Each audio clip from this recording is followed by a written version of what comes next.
opportunité, une très belle opportunité d'ailleurs, pour justement mettre en avant les projets qui sont basés sur les problématiques managériales. Donc c'est une opportunité pour tout projet qui se veut porteur de solutions, porteur d'innovation.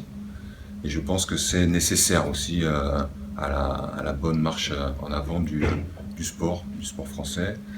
Et aussi, je dirais, de l'entreprise, parce qu'on s'aperçoit de plus en plus que le sport et l'entreprise sont complémentaires et se nourrissent justement de réflexions communes et de postures, donc justement sur ces réflexions-là. Donc je dirais une opportunité très intéressante pour tous ces projets de grandir et puis justement de créer une plus-value.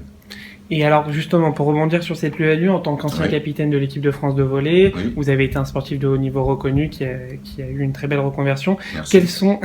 Quels sont les conseils, quels sont les points forts que peuvent mettre d'éventuels candidats pour suivre vos traces? C'est de croire en eux déjà.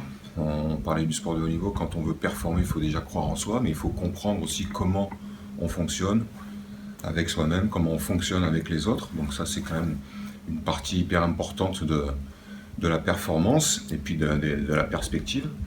Donc c'est vrai qu'il faut, il faut croire en soi, il faut être honnête et humble aussi. Je pense que c'est vraiment ces valeurs importantes qui vont permettre d'avancer avec les autres pour aller chercher toujours le mieux. On est vraiment en recherche on parle de ça, de la performance durable. Et donc le sport de haut niveau, voilà, vous apporte ça, cette persévérance dans l'effort, cette persévérance dans un objectif qu'on s'est fixé.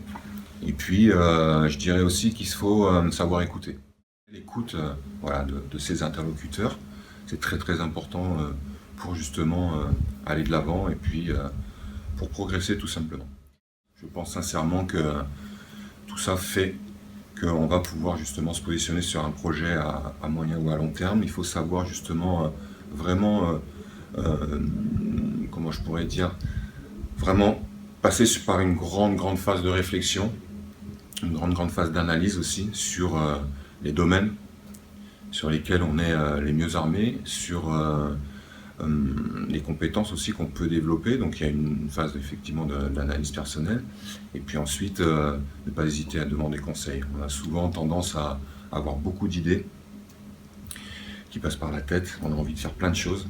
Mais après, il faut avoir l'humilité une fois de plus d'aller demander conseil, d'échanger beaucoup, de se mettre justement sur des perspectives métiers qui vont plus ou moins nous correspondre avant vraiment de se lancer à 100%. Donc il y a une première phase, je dirais, d'analyse, de réflexion, et ensuite ne pas avoir peur de se lancer.